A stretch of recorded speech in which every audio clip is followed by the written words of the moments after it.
Good morning students, I am MRK.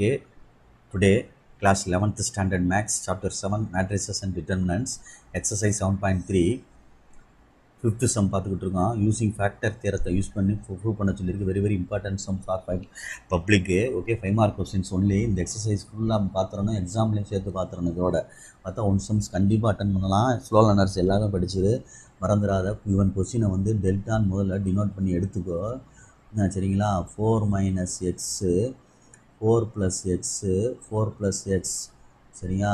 Next 4 plus x கீழேயும் 4 plus x 4 plus X diagonal மட்டும் 4 minus X வருது அந்த கொஸ்டின்லேருந்து எடுத்து எழுதுனோம்னா. மேலேயும் 4 ப்ளஸ் எக்ஸு. Okay right. இப்போ இந்த டெல்டாவோடைய வேல்யூ 0 ஆகணும்னா என்ன, நம்ம எக்ஸுக்கு போல் வேல்யூ கொடுத்தோம்னா அது 0 ஆகும். அப்படின்னா எக்ஸ் ஈக்குவல் டு 0ன்னு கொடுத்தீங்கன்னா டிட்டர்மினன்ட் வேல்யூ டெல்டா வேல்யூ என்ன ஆகும் அப்படின்றத பார்த்தோம்னா எல்லாத்துலேயுமே 4 4 4ன்னு வந்துடும். இங்கேயும் 4 4 4ன்னு வந்துடும். இங்கேயும் 4 4 4ன்னு வந்துடும்.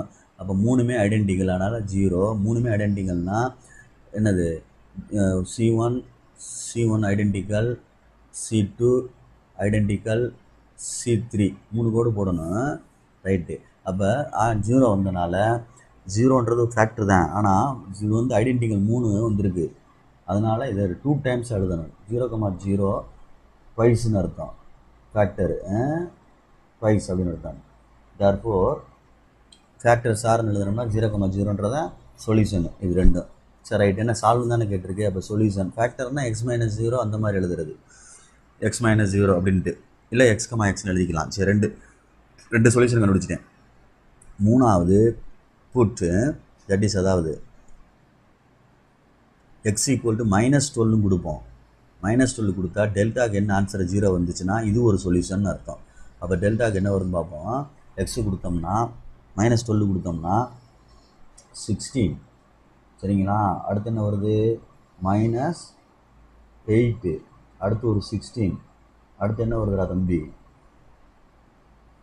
4 ப்ளஸ் இது எக்ஸுக்கு தானே -8, எக்ஸுக்கு வந்து -8, இதுவும் -8, இதுவும் -8, இது 16, இதுவும் என்னது 16 ரைட்டா. ரைட். இப்போ எதுவும் நம்மளுக்கு வெளியில் எடுக்கலாமா வைக்கலாமா அப்படின்ற மாதிரி பாரு, பார்த்தனா தான் நம்ம கரெக்டாக செய்ய முடியும். ஆன்சர் சரியாக தப்பான்னு பார்க்க முடியும். இப்போ இது 3 ஆட் பண்ணோம்னா எது 3 டிட்டர்மினன்ட்டு இப்படி R1க்கு எழுத போகிறேன். R1 plus R2 plus R3 add பண்ணி எழுதுனோம்னா இதோட இது சேர்ந்துச்சுன்னா 0 ஆயிரும். இதோட இது சேர்ந்துச்சுன்னா மேலே 0 ஆயிரும். இதோட இது சேர்ந்துச்சுன்னா மேலே என்ன ஆயிரும், இதில் 8 ஏதோ ஒன்று மிஸ் ஆகிருக்கு. என்ன மிஸ் ஆகிருக்குன்னு பாரு. இதில் 8 அப்படின்றது இதுக்கு வருமா இதுக்கு வருமா 16.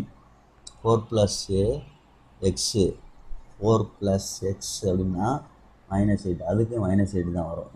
மேலே உள்ளதுக்கும் -8 தான் வரும் சரிங்களா. ரைட். அப்போ இதுக்கும் -8 தான்.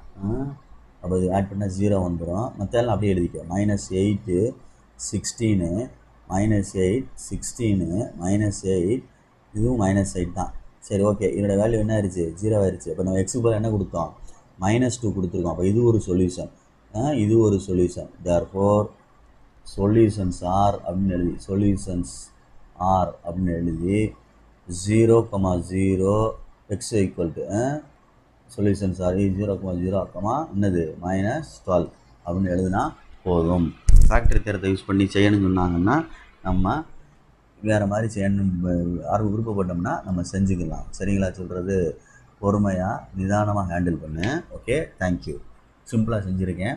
ஃபேக்டரி தியரம்னா அந்த எம் கண்டுபிடிக்கிறது தான் ஃபேக்டரி தியரம். அதுக்கு முன்னாடி செஞ்சோம்ல அதை வேணும்னா திருப்பி ஒன்று செஞ்சு காட்டுறேன் உனக்கு. ஓகே, எது உனக்கு ஸ்கூலில் சொல்கிறாங்களோ செஞ்சுக்கோ. குட்.